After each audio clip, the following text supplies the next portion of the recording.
ఈ ఉద్యమం మొదలైన కానుంచి 2001 ఆ కాలం నుంచి మొదలైన కానుంచి కూడా కేసీఆర్కు రాజకీయంగా ఆర్థికంగా ఎంతోమంది సాయం చేశారు. అప్పుడు ఈయన ఎమ్మెల్సీ చేసిండు ఒక రెహమాన్ అని. రెహమాన్ కూడా ఆర్థికంగా బలమైన వ్యక్తి. కేసీఆర్కి ఉద్యమానికి సాయం చేస్తుండే. జిట్టా బాలకృష్ణారెడ్డి కావచ్చు, ఈ మందాడి సత్యనారాయణ, వికారాబాద్ చంద్రశేఖరు, జిట్టా నాగేషు, ఇట్లా చాలామంది నాయకులు ఉండే. వీళ్ళందరినీ అనగదొక్కుంటూనే లాస్ట్కు 2014 దాకా వచ్చిండు. ఆలే నరేంద్ర కూడా ఉండే ఉద్యమం సమయంలో ఈయన పెట్టినప్పుడు ఆయన కూడా పార్టీ పెట్టిండు, టీఎస్ఎస్ అని, తెలంగాణ సాధనా సమితి అని. ఆయనను కూడా అన్నారు రావే అని, కలిసి కొట్లాడదామని పిలిచిండు. తర్వాత ఆయనని సెకండ్ ఫోటో కింద వేస్తుంటే సెకండ్ లీడర్ అని. కేసీఆర్కు నచ్చదు అది. ఓన్లీ వన్ అండ్ ఓన్లీ నాకే పేరు రావాలి, నేనే ఉండాలని ఆయనని క్లోజ్ చేసిండు. ఎందుకంటే ఆయన ఆర్థికంగా వీక్గా ఉన్నాడు. ఈయన ఉద్యమం పేరుతోని బాగా సంపాదించుకొని మంచిగా కొల్లగొట్టేసిండు, అందరిని బెదిరించుకొని. ఈయన ఒక ప్లాన్ ప్రకారం ఆంధ్రోళ్ళ దగ్గర నుంచి గట్టిగానే వసూలు చేసి స్టాండర్డ్గా అయిండు. ఆయనను క్లోజ్ చేసిండు. దీన్ని బేస్ చేసుకొని విజయశాంతి కూడా ఒక పార్టీ పెట్టింది, తల్లి తెలంగాణ అని. అది ఫెయిల్యూర్ అయిపోయింది. ఆమెను కూడా ఇలా కలిపేసుకున్నాడు. మరి తర్వాత ఆమెను కూడా తొక్కేసిండు, బయటికి పంపించేసిండు. ఇట్లా కొద్ది రోజులు ఏం చేసిండు, టీడీపీతోని పొత్తు పెట్టుకుండు. వైఎస్ఆర్ ఉన్నప్పుడు కొద్ది రోజులు కాంగ్రెస్తో పొత్తు పెట్టుకుండు, మంత్రి పదవులు అనుభవించిర్రు, అన్నీ చేసిర్రు. కానీ కిరణ్ కుమార్ రెడ్డి సమయం వచ్చేసరికి ఏం చేసిరంటే, ఈయన ఏం చేసిండు, పార్టీ మొత్తం వీక్ అయిపోయింది, లేవాలే, ఈ ఒక నినాదం ఎత్తుకుండు, తెలంగాణ ప్రజలని రెచ్చగొట్టాలి, కేసీఆర్ జచ్చుడో తెలంగాణ వచ్చుడో అని చేస్తా ఇక మొదలు పెడతా అని చెప్పేసి ఆమరణ నిరాహార దీక్ష మొదలుపెట్టిండు. ఆమరణ నిరాహార దీక్ష మొదలుపెట్టినోడు కంటిన్యూ చేయాల్సిందే. ఏంటంటే ఎట్లయినా పోలీసు వాళ్ళు వస్తారు, ఎత్తుకపోతారు, మళ్ళీ తినిపిస్తారు, తాగిపిస్తారు, సెట్ చేస్తారు అని చెప్పేసి అని అనుకున్నాడు. కానీ గతంలో లాగలేదు. ఇదంతా ఏంటంటే కేసీఆర్ చేతిలో నుంచి ఉద్యమం అనేది ఎప్పుడో జారిపోయింది. విద్యార్థుల చేతులకు, నిరుద్యోగుల చేతులకు, తెలంగాణ ప్రజల చేతులకు ఎవరు వద్దన్న ఇనే పరిస్థితుల్లో జనాలు లేరు. ఈయన ఆమరణ నిరాహార దీక్ష చేసి తర్వాత ఈయన చచ్చిపోయేటట్టున్నాడు, లెవెల్స్ పడిపోతున్నాయని అన్నారు. తర్వాత ఈయన చేసిన ఉద్యమంలో ఖమ్మం హాస్పిటల్ ఉన్నప్పుడు కవిత కూడా ఈయన తాగలని చెప్పేసి ఇడ్లీలు తినిపించింది, ఈయన జ్యూస్ తాగిండు, అన్ని వీడియోలు బయటకు వచ్చినాయి. బయటకు వచ్చినాక విద్యార్థులు ఏం చేశారంటే, ఇటువంటి దొంగ నాయకుడు ఇక వద్దు అని చెప్పేసి కేసీఆర్ దిష్టి బొమ్మ తలగబెట్టేసి ఇక మేమే ఆమరణ నిరాహార దీక్ష చేస్తామని చెప్పేసి ఉస్మానియా యూనివర్సిటీలో మొదలుపెట్టిర్రు.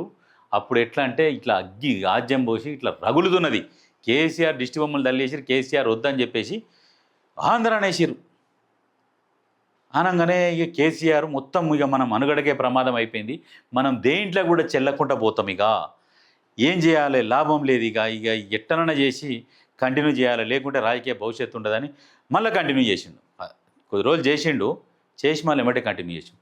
నిజంగా వ్యక్తి ఎవరన్నా ఒక్కరోజు 24 గంటలు ఖచ్చితమైన ఉపవాసం ఉంటే తెల్లారి నీకు తెలుస్తుంది. ఈయన 9 రోజులు 10 రోజులు దీక్ష చేసిన అన్నాడు. ఆయన పర్సనాలిటీకి ఉండగలుగుతాడా? ఇక వాస్తవాన్ని చెప్పుకోవాలంటే తెలంగాణ ఉద్యమం ఎట్లా చేయాలి, ఎట్లా కొట్లాడాలి నిత్యం అనేది అయితే తెలంగాణ ప్రజలకైతే ఒక హింట్ ఇచ్చిండు, ఒక దారి చూపించిండు. కొట్లాడే దారి మాత్రం చూపించిండు. అయితే ఇంకా ఇదంతా చూపించిండు. అందరు కొట్లాడుతారు, విద్యార్థులు మాత్రం ఘోరంగా కొట్లాడుతారు. ఇక లాస్ట్కి ఏం చేసిందంటే, కేంద్రంలో అప్పుడు కాంగ్రెస్ పార్టీ ఉన్నది, తెలంగాణ ఈ ఉద్యమం బాగా కొట్లాడుతున్నారు. ఇక ఏ సంస్థలు నడుస్తలేవు, ఉద్యోగులు కూడా ఇక పెన్ డౌను, అందరూ ఉద్యోగాలు బంద్ చేసిరు. ఆర్టీసీ కూడా సమ్మె ఏకకాలంలో మొత్తం డౌన్ చేసి పడేసారు. చేసినప్పుడు ఈయన మళ్ళీ ఇక్కడ ఫామ్ హౌజుల్నే ఉన్నాడు, వీళ్ళిద్దరే ఎంపీలు ఇద్దరు ఇక్కడనే ఉన్నారు. అక్కడ పార్లమెంట్లో చర్చ జరుగుతున్నది.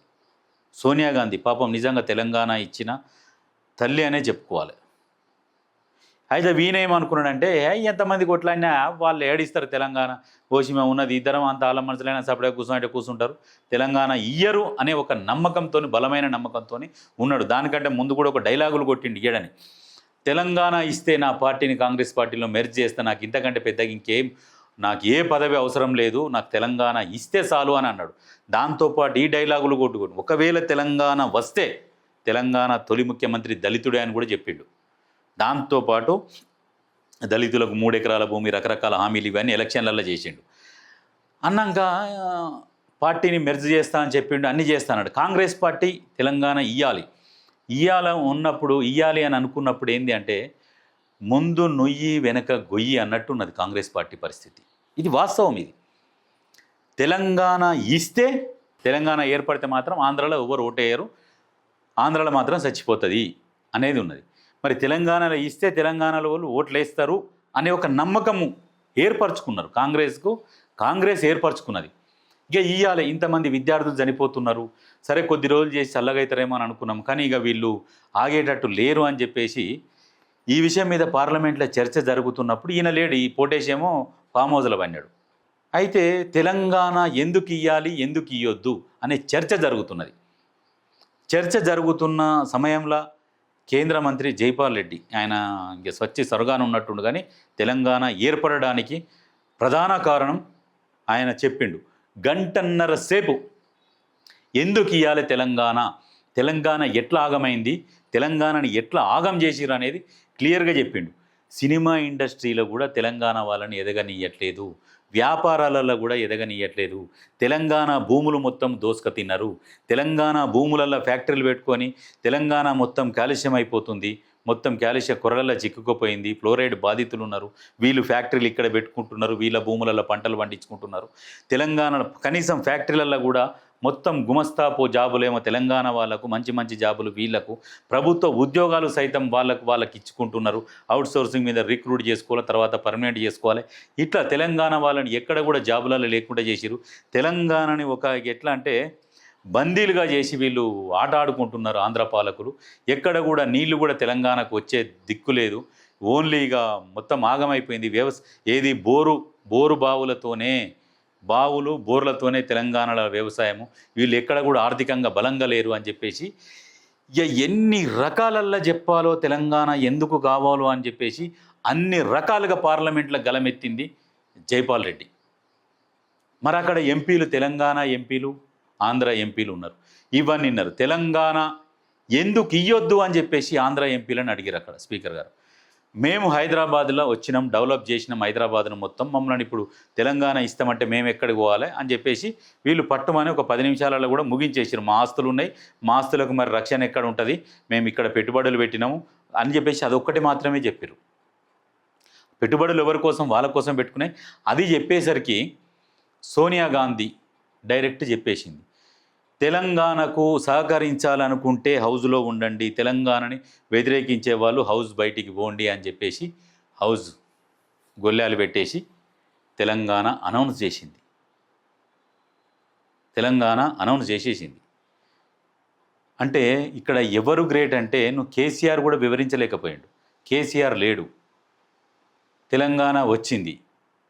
తెలంగాణ రాగానే ఇంకా కేసీఆర్ ఏం చేసిండు, ఇక బీరువాలో ఉన్న బట్టలు గిట్టలు తీసిండు, తెల్లయి కింద మీద తెల్ల వేసిండు, మొత్తం ఫ్యామిలీని హరీష్ రావును అందరిని తీసుకొని పోయిండు. సోనియా గాంధీ దగ్గర పోయిండు, కాళ్ళ మీద పడ్డాడు, మాట్లాడుకున్నాడు, కలిసి మంచిగా ఫ్యామిలీ ఫోటో దిగిరు, తెలంగాణ ఇచ్చినందుకు ధన్యవాదాలు చెప్పిండు, అన్నీ చేసిండు. అక్కడ ఆంధ్రాలోనేమో సోనియా గాంధీ మొత్తం దిష్టి బొమ్మలు దగ్ధం చేస్తున్నారు. అక్కడ ఆంధ్రాలో మొత్తం ఆంధ్ర కాంగ్రెస్ పార్టీకి రాజీనామా చేసిరు. అక్కడ తెలంగాణ పార్టీ చచ్చిపోయింది ఆంధ్రాలో. మరి తెలంగాణ ప్రజలు తెలంగాణ ఇచ్చిన పార్టీకి తెలంగాణలో పట్టం కట్టిరా అంటే కట్టలే.